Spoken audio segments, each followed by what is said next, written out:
মনি কাছের ঘরে আছে, লাইট ছিল, এখন লাইট দিচ্ছে। ডাক্তাররা বলছে মনি সিরিয়াস অবস্থা।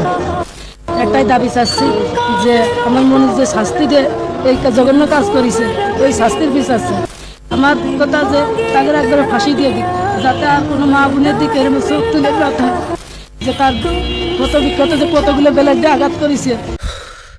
আমার মাথা বার হয়ে আসছে, আমার বডি কাজ করতেছে না, আমার সারা বডি শিহরণ দিচ্ছে, আমার মাথার রক্ত টকবক করছে। একটা রমজান মাস, but what the fuck is going, what the fuck is going, what the fuck is going. একটা 8 বছরের বাচ্চা তো, তাও তার বোনের স্বামী এবং শ্বশুর জঘন্য নিরপিশাসের মতো ঝাঁপিয়ে পড়ছে তার উপর, হাইনার মতো সারা দেহ ক্ষত বিক্ষত করছে, তারপর স্তরে চারপাশে অনেকগুলো স্ক্র্যাচ করছে, তার গলায় ফাঁস দিছে। আছে যেহেতু বাচ্চা মেয়ে, তার গোপনাঙ্গের ডেপথ খুবই ছোট, সেজন্য দর্শকরা কিছু ধারালো ব্যাট বা কাঠি দিয়ে যৌনাঙ্গ চিত্র করার চেষ্টা করছে। সেই ছিদ্রটা ছিল আনুমানিক 5 সেন্টিমিটার গভীর, তার যৌনাঙ্গ ধারালো অস্ত্র দিয়ে বড় করছে।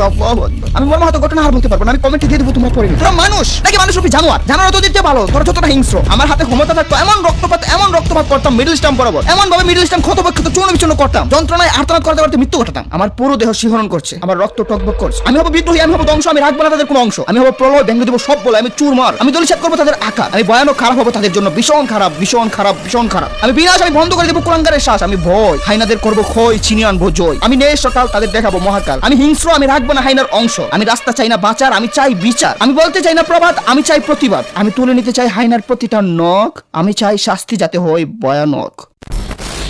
Hey guys, আসসালামু আলাইকুম, this is advance, welcome to advance gaming. তো কেমন আছো তোমরা? বরাবর মতো নতুন একটি ভিডিওতে হাজির হয়ে গেলাম আমরা। সুন্দরভাবে ইন্ট্রো দেওয়ার মানসিকতা নাই। আমি জানি না আমি কি বলছি, আমি জানি না আমি একটা ইউটিউবের ভিডিও বানাচ্ছি, আমি জানি না একটা ভিডিও কিভাবে বানাতে হয়। আমার মাথা এখন গরম, আমি জানি আমার কথাটা জনগণের কাছে পৌঁছাচ্ছে, আমি জানি কুলাঙ্গারদের বিরুদ্ধে আওয়াজ তুলছি, আমার আওয়াজ কতটুকু যাবে জানি না। আমি চিৎকার করে বলতে চাই আমি পারছি না, আমি আর নিতে পারছি না, আমি আর সহ্য করতে পারতেছি না, আমি আর পারছি না। দেশে এমন হাহাকার পরিস্থিতি, দাঁত কামড়িয়ে সবাই কথা বলতেছে, তাও কারো কোনো কর্ণপাত নাই।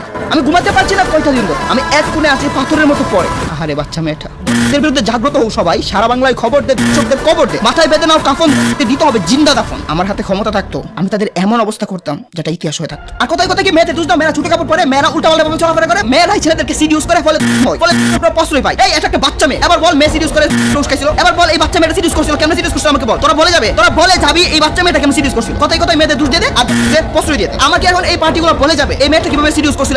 আমি এখন এই রিপ্লাইটা চাই, এই বাচ্চা মেয়েটাকে সিডিউস করতে পারে। আমি এর আগের ভিডিওতে বলছিলাম একটা বাচ্চা মেয়ে সিডিউস করতে পারে না, একটা 60 বছরের 70 বছরের বৃদ্ধ মহিলাটা সিডিউস করতে পারে না। তাদের শক্তি সামর্থ্য কম থাকে, তারাও শিকার হয়। বাচ্চাটা শক্তি সামর্থ্য কম থাকে, তার শিকার হয়। এগুলো কেউ তুলে ধরে না, তুলে ধরলে সেটা আংশিক ভাবে তুলে ধরে, প্রপারলি তুলে ধরেই না। বলতেই চাই না ক্রাই দায়ী, কোনো মেয়ে দায়ী না, কোনো মেয়ে সিডিউস করার ক্ষেত্রে দায়ী না। একটা ভালো ছেলের সামনে যত সিডিউসিং মেয়ে আসো, সে নড়বে না, সে স্ট্রংই থাকবে। আমার সাথে কেউ আসবে কিনা জানি না, আমি কারো পরোয়া করবো না। আমি রাজপথে নামবো, আমি রাজপথে নামবো, আমি রাজপথে নামবো, আমি এদের বংশ নির্বংশ করে দেবো। আমি সরকারের কাছে অনুরোধ করছি, আমি হাতে ধরি, পায়ে পড়ি, তবু তাদের বিচার করুন, তাদের বিচার করুন প্লিজ। আর কত সহ্য করবো বলেন? আপনাদেরও সন্তান আছে, মা বোন আছে, তারা কতটা নিরাপদ এখন? আপনারা প্লিজ কিছু একটা করেন, এত মর্মাত্মক শাস্তি দেন পুরো পৃথিবীর ইতিহাসে স্বর্ণাক্ষরে যাতে লেখা থাকে। আমি জানি এই সরকারের দ্বারা হবে, এই সরকার যেমন ছোট ছোট করে দেশকে এগিয়ে নিয়ে যাচ্ছে, এটারও ব্যবস্থা এই সরকার করবে। আমি বিশ্বাস রাখি, আমি ভরসা রাখি, হবে।